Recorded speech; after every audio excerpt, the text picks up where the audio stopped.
Comenzamos ahora el capítulo 8. En este capítulo Jesús desciende del monte y demuestra que tiene el poder para implementar los principios éticos del Sermón del Monte. El capítulo 7 de Mateo, que acabamos de considerar, concluye el Sermón del Monte, un sermón que tanto creyentes como sus enemigos reconocen como la mejor ética que jamás haya conocido el mundo. Después de la enunciación del Sermón del Monte, surge la pregunta: ¿cómo podrá uno poner en práctica estos preceptos tan elevados? ¿Es esta enseñanza meramente idealista y académica? ¿O queda dentro del campo de la posibilidad? ¿Puede suplir el poder para lograrlos quien nos diera tales ideales nobles? ¿Es realmente posible levantar la humanidad a un lugar tan alto? Ahora, estos milagros que veremos en Mateo capítulo 8 comprueban que Jesús no fue solo un visionario ocioso, sino que la misma persona que enunció estos altos ideales los cumplió en su propia vida y tiene el poder para ayudarnos a implementarlos en nuestras vidas. No olvidemos que sin su ayuda es imposible cumplir las enseñanzas del Sermón del Monte. Jesús mismo dijo en el Evangelio según San Juan, capítulo 15, versículo 5, «Separados de mí, nada podéis hacer». Mateo no trata de darnos una biografía del Señor Jesús, ni trata tampoco de poner en orden cronológico los eventos que sucedieron durante el ministerio del Señor.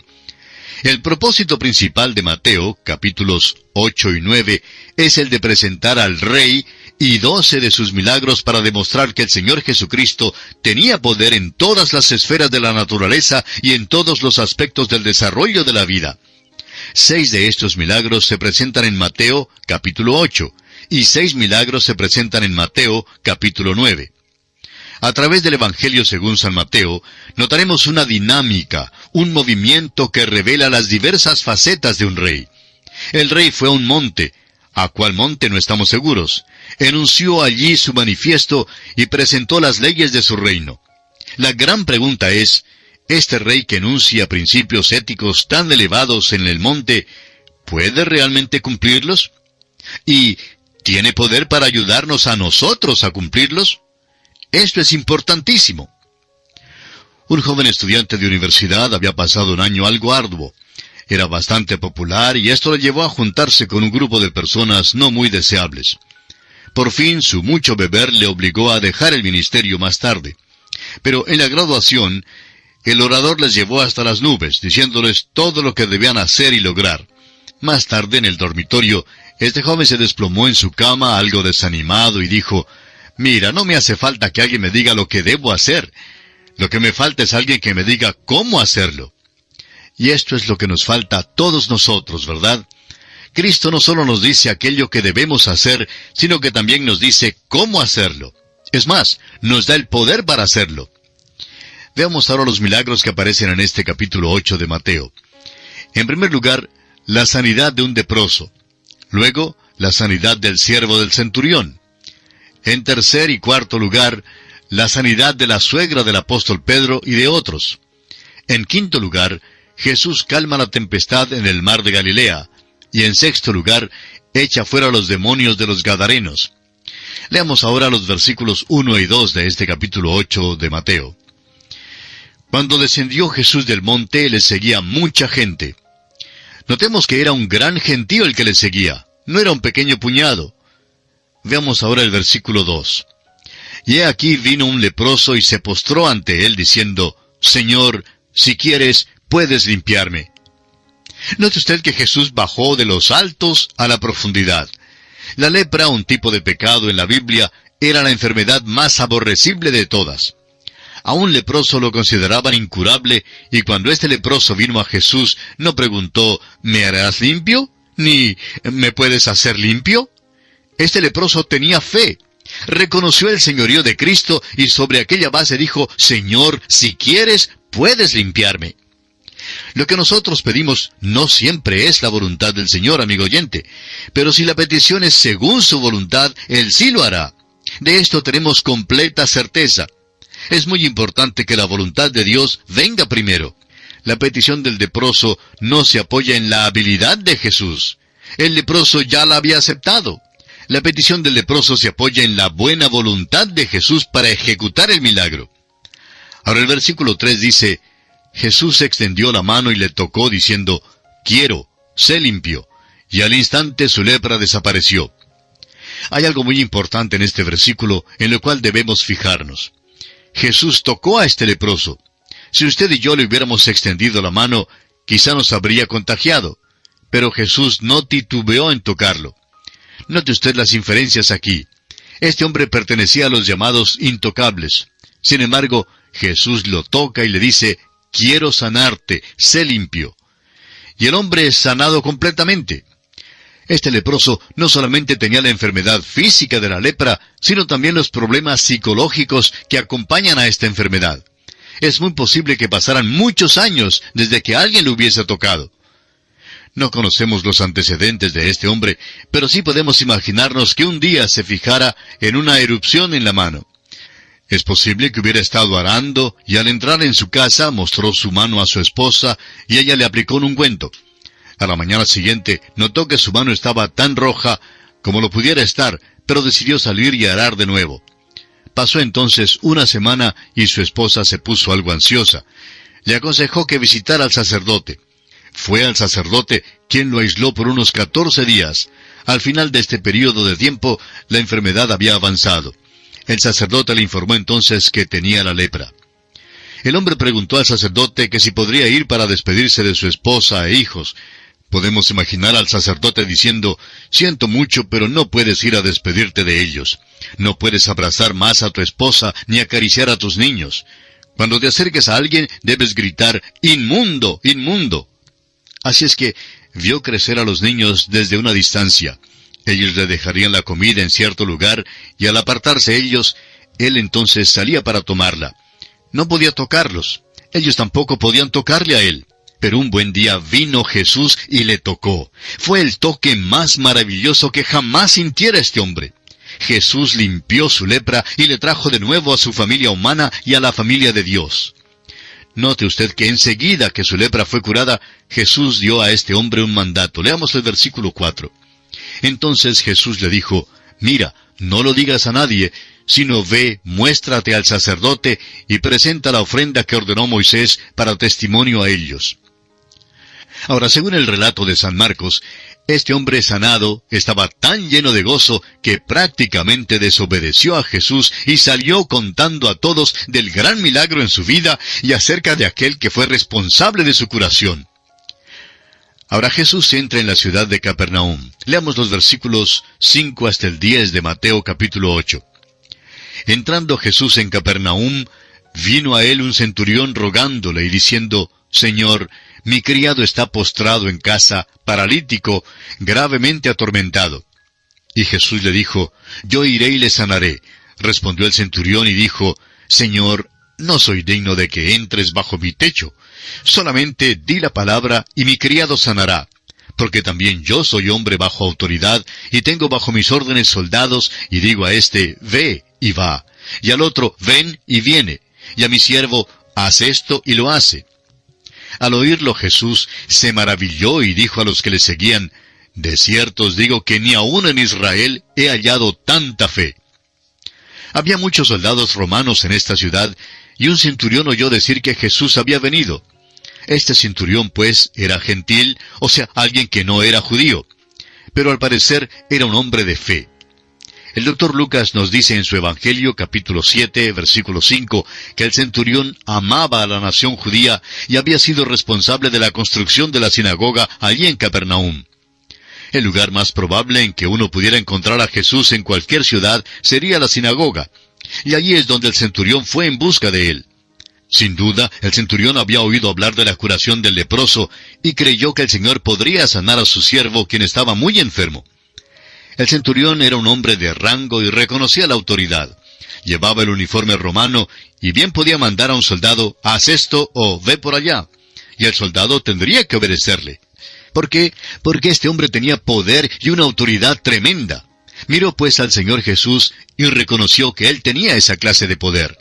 El centurión era gentil, pero una persona que tenía la fe como para creer que Jesús solo tenía que hablar una palabra y su siervo sería completamente sanado. Jesús pues se maravilló de la fe de este hombre. Se nos dice que en solo 2 ocasiones Jesús se maravilló. se maravilló de la fe del centurión y de la incredulidad de Israel. Así lo podemos encontrar en Marcos capítulo 6, versículo 6. Luego el Señor dice, según los versículos 11 y 12 de Mateo capítulo 8, «Y os digo que vendrán muchos del oriente y del occidente, y se sentarán con Abraham, e Isaac y Jacob en el reino de los cielos. Mas los hijos del reino serán echados a las tinieblas de afuera. Allí será el lloro y el crujir de dientes». El Señor dijo que este mensaje alcanzaría a los del oriente y del occidente para que ellos también pudieran tener confianza y fe en el Señor. ¡Qué declaración tan tremenda! Cada individuo tiene que ejercer una fe personal, individual en Cristo Jesús. Ningún individuo puede reclamar la membresía en alguna iglesia, ni el hecho de que los padres hayan sido cristianos como base para obtener la salvación. Es algo que cada persona debe resolver individualmente. ¿Qué de usted, amigo oyente? Es nuestra oración que usted acuda a Cristo Jesús en esta misma hora y le acepte como su Salvador personal. Dios le ayude a hacerlo. Y de esta forma ponemos punto final al estudio de hoy. Dios mediante, en nuestro próximo programa, continuaremos estudiando el capítulo 8 del Evangelio según San Mateo. Confiamos que usted volverá a sintonizarnos. Mientras tanto, le sugerimos leer el resto de este capítulo 8 para estar mejor informado de su contenido y sacar así el mejor provecho de este estudio. Será pues, hasta nuestro próximo programa, amigo oyente, es nuestra oración que Dios le bendiga maravillosamente. Continuamos hoy, amigo oyente, nuestro viaje por el Nuevo Testamento. En nuestro estudio de hoy, proseguimos considerando el capítulo 8 del Evangelio según San Mateo. En nuestro programa anterior considerábamos el hecho de que el centurión había venido a Jesús para solicitarle que sanara a un criado suyo que estaba enfermo. Jesús se maravilló al notar la fe de este centurión cuando él dijo, «Solamente di la palabra y mi criado sanará». Luego dijo, «Porque también yo soy hombre bajo autoridad y tengo bajo mis órdenes soldados, y digo a este, ve, y va, y al otro, ven, y viene, y a mi siervo, haz esto y lo hace». En esta forma el centurión estaba mostrando su gran fe, su gran confianza en el poder que Jesús tenía para sanar a su criado. Leemos ahora en el versículo 13 lo que Jesús respondió al centurión. «Ve, y como creíste te sea hecho». Y su criado fue sanado en aquella misma hora. Aunque el siervo que sufría no estuvo en la presencia de Jesús, la fe del centurión en Jesucristo logró que el siervo fuera sanado. Jesús tocó a un leproso y fue sanado. Y ahora, sin embargo, sana desde la distancia al siervo de este centurión. Llegamos ahora al tercer milagro. Leamos los versículos 14 y 15 de Mateo capítulo 8. Vino Jesús a casa de Pedro, y vio a la suegra de éste postrada en cama con fiebre. Y tocó su mano, y la fiebre la dejó, y ella se levantó y les servía. La suegra de Pedro está enferma con fiebre y Jesús viene, la toca y la sana. Note usted estos tres tipos de enfermedad que hemos visto hasta ahora en este capítulo. Una enfermedad es la lepra, que es incurable. Otra aflicción es la parálisis, y la tercera enfermedad es una fiebre, una enfermedad más o menos temporal. Es probable que la suegra de Pedro recobrara la salud con el pasar del tiempo, pero Jesús también la sanó. El cuarto milagro ocurrió durante la noche y fue un milagro múltiple. Leamos los versículos 16 y 17. Y cuando llegó la noche, trajeron a él muchos endemoniados, y con la palabra echó fuera a los demonios y sanó a todos los enfermos, para que se cumpliese lo dicho por el profeta Isaías cuando dijo, «Él mismo tomó nuestras enfermedades y llevó nuestras dolencias». Es importante que notemos dos cosas en estos versículos. Muchas personas que sufrían fueron llevadas a Jesús para ser sanadas. No se da ningún caso aislado. Si usted lee con cuidado el Evangelio según San Mateo, podrá ver claramente que literalmente eran miles de personas las que fueron sanadas en aquel día y que luego andaban por las calles. Miles de ciegos recibieron la vista. Miles de sordos recibieron la facultad de oír. Miles de cojos fueron sanados. Había tanta evidencia de lo que Jesús había hecho que sus enemigos nunca dudaron el hecho de sus milagros. Lo que preguntaron fue, ¿cómo los hizo? El versículo 17 de este capítulo 8 de Mateo dice, para que se cumpliese lo dicho por el profeta Isaías cuando dijo, Él mismo tomó nuestras enfermedades y llevó nuestras dolencias. Este pasaje es una cita de Isaías capítulo 53, versículo 4. Ahora debemos notar que son muchos los supuestos sanadores espirituales del presente día que tratan de basar sus actividades sobre esta escritura. En primer lugar, esta es una declaración general que no da ninguna sanción al supuesto movimiento de sanidad divina del día de hoy. Toda la escritura que tiene que ver con este asunto debe ser consultada antes de llegar a cualquier conclusión dogmática de que esta cita aquí en Isaías 53:4 se refiere a la sanidad del cuerpo. El capítulo 53 de Isaías trata fundamentalmente el pecado y no la enfermedad física. Fíjese usted con cuidado en estos versículos de Isaías. Dicen los versículos 4 y 5 de Isaías 53, ciertamente llevó Él nuestras enfermedades y sufrió nuestros dolores, y nosotros le tuvimos por azotado, por herido de Dios y abatido. Mas Él herido fue por nuestras rebeliones, molido por nuestros pecados, el castigo de nuestra paz fue sobre Él, y por su llaga fuimos nosotros curados. Hasta aquí la cita de Isaías 53, 4 y 5. Ahora, ¿de qué somos sanados? Del pecado, por supuesto. Este pasaje de Isaías declara con toda claridad que somos sanados de nuestras transgresiones e iniquidades. Usted dirá, ¿está seguro de eso? Amigo oyente, yo sé de qué tratan estos versículos, porque el apóstol Pedro dijo en su primera epístola, capítulo 2, versículo 24, quien llevó Él mismo nuestros pecados en su cuerpo sobre el madero, para que nosotros, estando muertos a los pecados, vivamos a la justicia, y por cuya herida fuisteis sanados. Somos sanados del pecado. Esto lo vemos claramente también en Isaías 53, versículo 6, donde dice, todos nosotros nos descarriamos como ovejas, cada cual se apartó por su camino, mas Jehová cargó en él el pecado de todos nosotros. La iniquidad suya y la mía, amigo oyente, fue cargada en él. Es obvio que Isaías se refiere al hecho de que Cristo contendería con el gran problema fundamental del pecado. Sostener que la sanidad está en la propiciación no viene al caso, pues también está incluida en la propiciación de Cristo, un cuerpo glorificado y una nueva tierra que es liberada de la maldición. Insistimos, pues, que es obvio que no tenemos estas provisiones todavía. En este día, cuando el pecado y Satanás todavía gobiernan, no hay provisión para un escape de la enfermedad como un imperativo de la propiciación. Si es así, ¿por qué entonces Pablo insta a Timoteo a que tome un poquito de vino por causa de su estómago? ¿Por qué no le impulsó a recibir su sanidad como parte de la propiciación? ¿Por qué no instó Santiago a los santos a que reclamaran la propiciación cuando les mandó a llamar a los ancianos para que oraran por algún enfermo? ¿Y por qué no reclamó Pablo sanidad en la propiciación cuando menciona en su segunda carta a los Corintios, capítulo 12, versículos 7 al 9, el hecho de que le fue dado un aguijón en la carne, del cual dice, respecto a lo cual 3 veces he rogado al Señor que lo quite de mí, y me ha dicho, bástate mi gracia, porque mi poder se perfecciona en la debilidad. Por tanto, agrega Pablo, de buena gana me gloriaré más bien en mis debilidades, para que repose sobre mí el poder de Cristo. Hay otros ejemplos bíblicos dados acerca de este asunto. Pablo, en su carta a los Filipenses, estaba encargado de un hospital.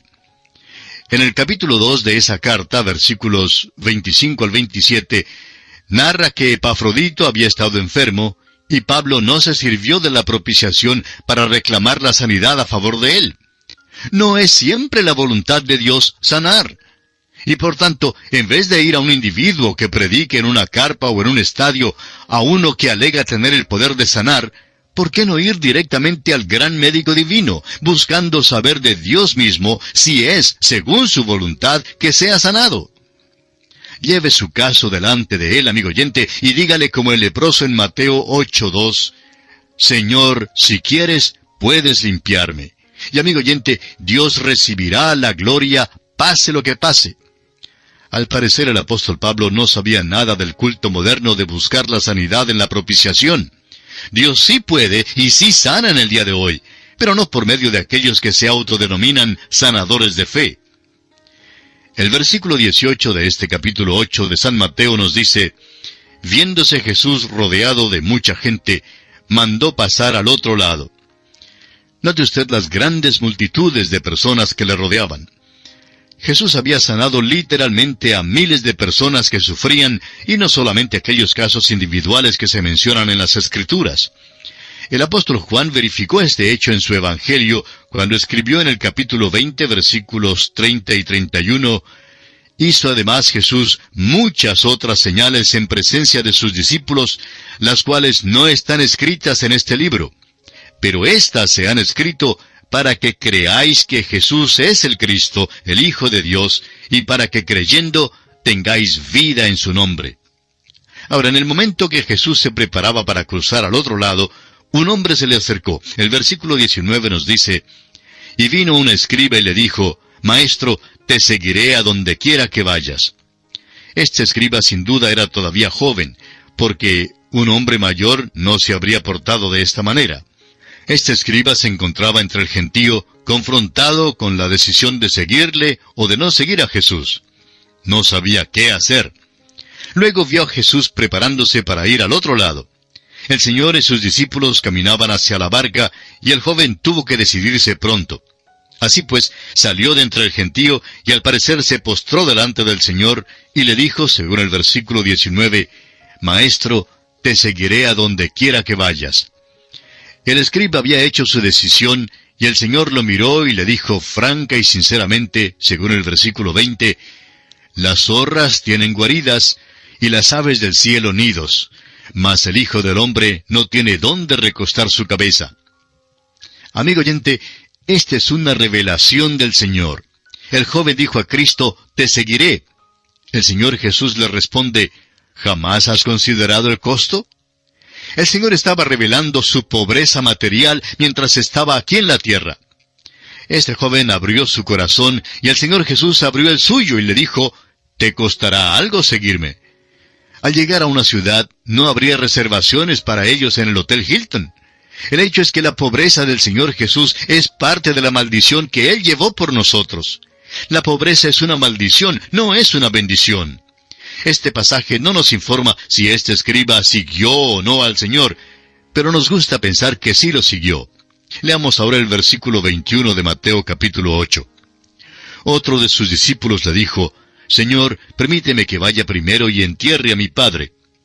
Aquí está un joven que se ha decidido a seguir al Señor, pero quiere enterrar primero a su padre. Este versículo ha sido grandemente malentendido. Jesús no prohibió al muchacho asistir a los servicios fúnebres de su padre. Su padre era de edad avanzada, y el hijo estaba diciendo que debía de cuidar de su padre hasta cuando muriera. Después de enterrar a su padre, entonces estaría libre para seguir a Jesús. El Señor entonces hace una declaración muy enigmática para este joven. El versículo 22 dice, Jesús le dijo, «Sígueme, deja que los muertos entierren a sus muertos». ¿Qué quiere decir el Señor con estas palabras? ¿Cómo puede un muerto enterrar a otro muerto? El doctor Adam Smith, quien fue perito en cuanto a las cosas del Medio Oriente, ha escrito varios libros que han servido de mucha ayuda. Relata un incidente cuando él quiso contratar a un guía árabe. Explicó a dónde deseaba ir y le aconsejaron que fuera a ver a un joven en cierto pueblo que servía de guía excelente. El doctor Smith llegó al pueblito y pidió al joven que fuera su guía. El joven le respondió, «Primero tengo que enterrar a mi padre». Y allí, frente a la choza, estaba sentado el viejo caballero, tan sano y fuerte como cualquier otro. Lo que el joven árabe realmente quiso decir era que no podía salir porque tenía que cuidar a su padre hasta cuando él muriera. El padre era la responsabilidad de este hijo. El Señor Jesús dijo al joven que se había acercado a él, que dejara a otro cuidar a su padre, o que dejara que el padre se cuidara a sí mismo. A algunas personas, esta declaración puede parecerles algo áspera, pero lo que el Señor Jesús trataba de hacer era obligar a este joven a decidirse. ¿Estaba dispuesto a poner a Cristo en primer lugar?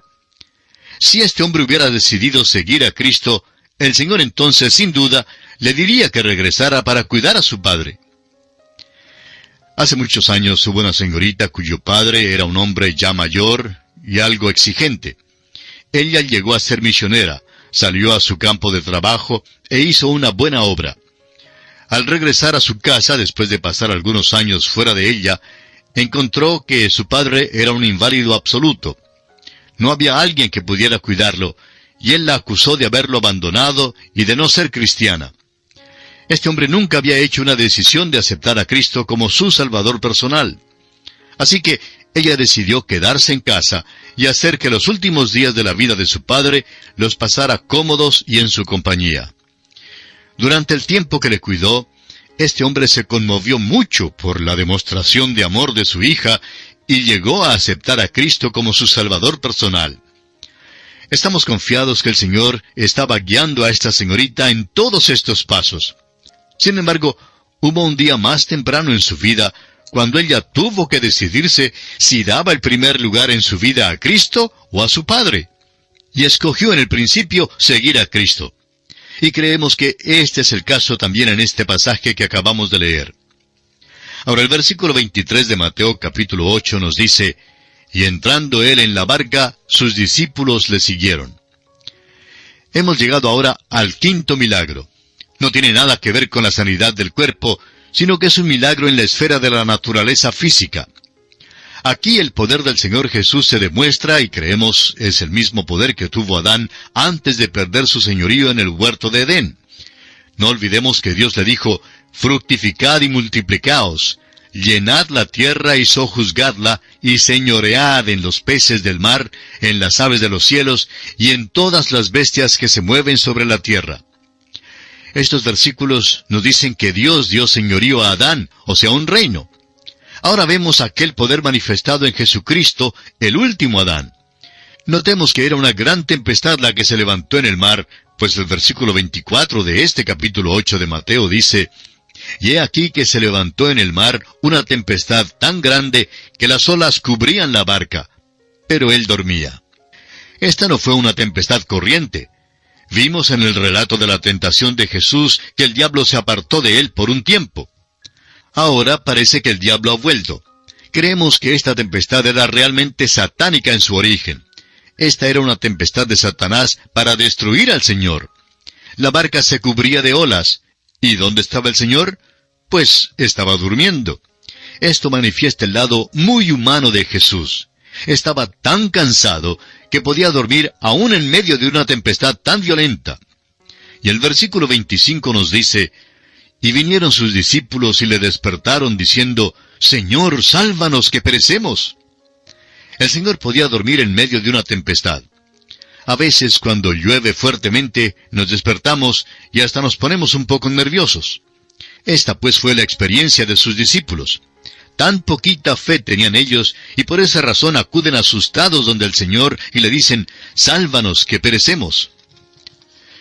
Bien, amigo oyente, nuestro tiempo ha terminado por esta oportunidad.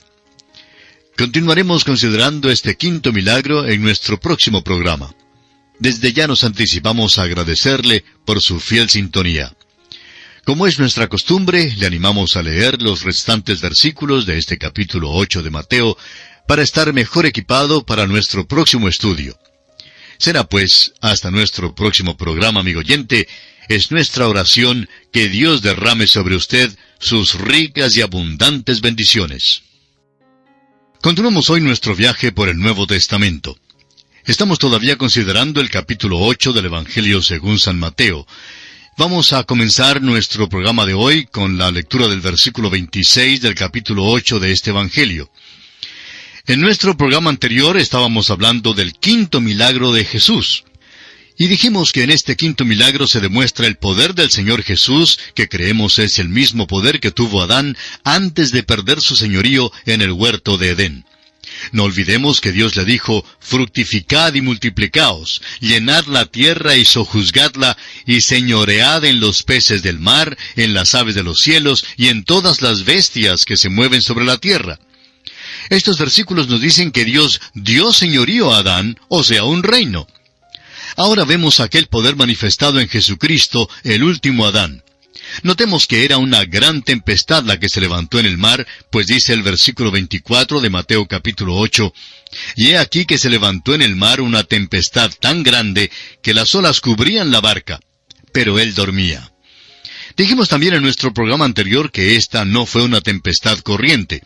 Ya vimos en el relato de la tentación de Jesús que el diablo se apartó de él por un tiempo. Ahora parece que el diablo ha vuelto. Creemos que esta tempestad era realmente satánica en su origen. Esta fue una tempestad de Satanás con el objeto de destruir al Señor. La barca se cubría de olas. ¿Dónde estaba el Señor? Estaba durmiendo. Ahora esto manifiesta el lado muy humano de Jesús. Estaba tan cansado físicamente que aún podía dormir en medio de una tempestad tan violenta. Ahora notemos el versículo 25. «Y vinieron sus discípulos y le despertaron diciendo, Señor, sálvanos que perecemos». Es interesante notar que el Señor podía dormir en medio de una tempestad como esa. Quizá todos nosotros hemos atravesado por circunstancias en las cuales nos hemos sentido nerviosos cuando en medio de la noche se ha desatado una tremenda lluvia o aún una tempestad. Y por eso podemos entender la actitud de los discípulos al sentirse nerviosos. Tan poquita fe tenían ellos. Pero note usted cómo el Señor maneja esta situación. Él les dice aquí en el versículo 26 de este capítulo 8 de Mateo, Él les dijo, «¿Por qué teméis, hombres de poca fe?» Entonces levantándose, reprendió a los vientos y al mar, y se hizo grande bonanza. El Señor habló al viento y al mar y les puso bozal. Es el significado literal. Así fue como el viento se calmó y las olas llegaron a pacificarse. Puede ser verdad que los discípulos exhibieron muy poca fe durante esta experiencia. Sin embargo, llegó el tiempo cuando las tempestades de la persecución brotaron en la barca de sus vidas y no vemos allí a ninguno de ellos gritando, «Maestro, ¿no tienes cuidado que perecemos?» Cuando brotó la persecución en la iglesia primitiva, no dijeron, «Señor, quítanos la persecución». Pero lamentablemente, eso es lo que nosotros decimos hoy en día. No obstante, los discípulos dijeron, «Señor, danos el valor para mantenernos firmes en Cristo». Esto es lo importante, y hoy necesitamos orar fervientemente pidiendo esa clase de valor y convicción. Ahora note usted la impresión profunda que hizo en sus discípulos al hacer este milagro de calmar la tempestad. Veamos el versículo 27. «Y los hombres se maravillaron diciendo, ¿qué hombre es este que aún los vientos y el mar le obedecen?» Amigo oyente, el que pudo enunciar la ética también es aquel que puede demostrar su dinámica. Y ahora consideremos el sexto milagro. El sexto milagro es un milagro tremendo. No entraremos en todos los detalles, pero tiene que ver con el echar fuera a los demonios.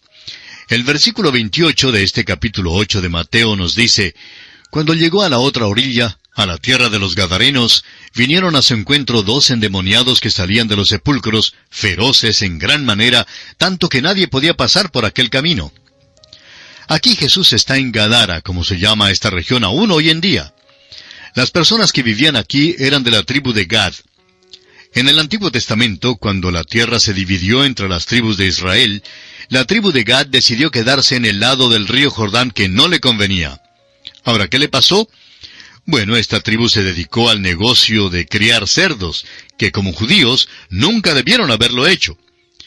Una vez que desobedecemos al Señor, el próximo paso de la desobediencia ya no es tan difícil tomarlo. Dentro de poco ya estamos caminando completamente fuera de su camino y de su voluntad. Cuando Jesús entró en este país, vinieron a él 2 hombres poseídos de demonios.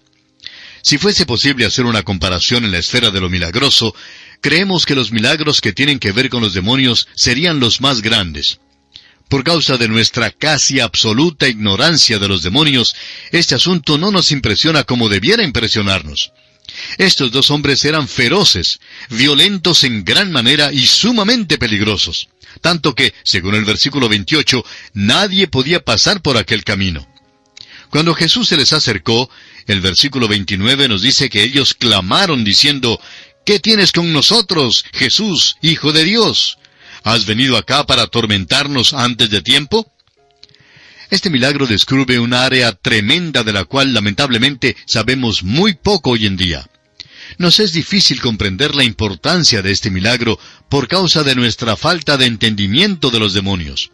Por nuestra parte, creemos que los milagros que tienen que ver con los demonios son realmente los más grandes que se haya hecho.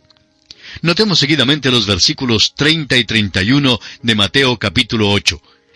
Estaba paciendo lejos de ellos un hato de muchos cerdos. Y los demonios le rogaron diciendo, si nos echas fuera, permítenos ir a aquel hato de cerdos. Por alguna razón, los demonios siempre quieren formar parte de la realidad física. Parece que están ansiosos de hacerse visibles. Aún quedaban satisfechos de morar en un hato de cerdos. Vamos a leer ahora los versículos 32 y 33 que dicen, Él les dijo, id. Y ellos salieron y se fueron a aquel hato de cerdos. Y he aquí, todo el hato de cerdos se precipitó en el mar por un despeñadero, y perecieron en las aguas. Y los que los apacentaban huyeron, y viniendo a la ciudad contaron todas las cosas, y lo que había pasado con los endemoniados. Estos demonios fueron al hato de cerdos, no queriendo ser confinados. Ya sabían algo del confinamiento de ciertos otros demonios, los caídos, como se los llama en la epístola de San Judas. Estos demonios querían hacerse visibles en este mundo. Los cerdos, sin embargo, más bien prefirieron morir antes que ser poseídos por los demonios. El género humano es algo diferente, y son muchas las personas que hoy son poseídas por los demonios. Tuvimos una manifestación verdadera de lo sobrenatural durante el tiempo de Moisés, durante el tiempo de Elías y durante el tiempo del Señor Jesús. Hoy en día parece que estamos entrando en una órbita donde vemos más y más las manifestaciones de lo que es demoníaco. Y creemos que son muchas las evidencias que hay en todo nuestro alrededor. Muchos casos son difíciles de diagnosticar con precisión, y siempre hay el peligro de decir, creo que fulano de tal está poseído por los demonios. Pero amigo oyente, debemos tener mucho cuidado en decir esto. Sin embargo, tenemos que reconocer que aún hoy en día hay muchas personas que son poseídas por los demonios. Pero aunque el creyente pueda sufrir la opresión de un demonio, no creemos que un hijo de Dios pueda ser poseído por el demonio. Un médico cristiano que trabajaba con personas anormales dijo en cierta ocasión que él estaba muy seguro que muchos de sus casos estaban realmente dentro de la esfera de lo sobrenatural. En otras palabras, eran casos de personas poseídas por demonios. Debemos pues enfatizar que ningún hijo de Dios puede ser poseído por los demonios. Ahora, el versículo 34 y final de este capítulo 8 de Mateo nos dice, y toda la ciudad salió al encuentro de Jesús, y cuando le vieron, le rogaron que se fuera de sus contornos. Esto ciertamente es irónico, ¿verdad? Estas personas prefieren tener a sus cerdos antes que a Jesús. Amigo oyente, esto no es peculiar de los gadarenos únicamente. En nuestro tiempo hay muchísimas personas que prefieren los cerdos más que a Jesucristo, lo cual por supuesto es verdaderamente lamentable. Y esto concluye nuestro estudio del capítulo 8 del Evangelio según San Mateo.